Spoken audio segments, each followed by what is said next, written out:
भारत में मुगलों का नाम सुनते ही दिमाग में दौलत, ताजमहल और सम्राटों की छवि बनती है।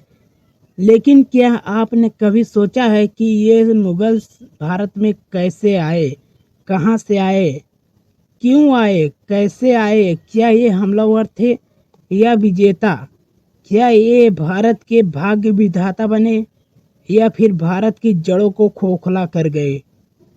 मुगल इतिहास की शुरुआत होती है तैमूर से, जो 14वीं सदी में एक मध्य एशियाई लुटेरा था। तैमूर का भारत पर आक्रमण 1998 में हुआ था। उसने दिल्ली को लूटा और हजारों लोगों की हत्या की। बाबर का आगमन।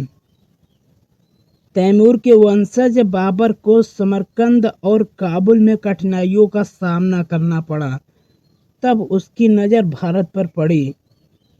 1526 में पानीपत की पहली लड़ाई में उसने इब्राहिम लोदी को हराया और एक नए युग की शुरुआत हुई, मुगल काल की। मुगलों की पहचान। मुगल कौन थे? ये तुर्क, मंगोल और फारसी संस्कृति का मिश्रण थे। उन्होंने भारत में फारसी भाषा, इस्लामी कला और मध्य एशियाई स्थापत्य को बढ़ावा दिया। हुमायूं से अकबर। बाबर के बाद हुमायूं आया, लेकिन उसे शेर शाह सूरी से हारना पड़ा। फिर वह फारस भाग गया। जब वह लौटा तो उसके साथ एक नई सोच भी आई, जिसने अकबर के शासन की नींव रखी। अकबर का भारत। अकबर ने राजनीति, धर्म और समाज को जोड़ने की कोशिश की। उसकी सुलह कुल की नीति, दिन ए इलाही और राजपूतों से गठबंधन ने मुगलों को भारत में स्थायित्व दिया।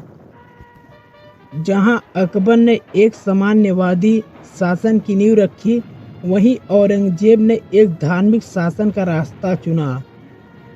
उसने दक्कन में विस्तार किया, लेकिन इसके साथ ही मुगलों का पतन भी शुरू हुआ। मुगलों का पतन। औरंगजेब के बाद मुगल साम्राज्य कमजोर पड़ता गया। मराठा, सिख और फिर अंग्रेज सब ने अपनी भूमिका निभाई। मुगलों के अंत में मुगल भारत में केवल आक्रांता नहीं थे, बल्कि उन्होंने भारत को कला, साहित्य, वास्तुकला और प्रशासन में समृद्ध भी किया। मगर ये भी सच है कि उन्होंने भारत को एकजुट करने का सपना कभी पूरा नहीं किया। अगर आपको यह वीडियो पसंद आया हो तो आज़ादी की आवाज़ को ज़रूर सब्सक्राइब करें। इस चैनल पर हम लाते हैं भारत के इतिहास की वो कहानियाँ जो आपको सोचने पर मजबूर करेगी।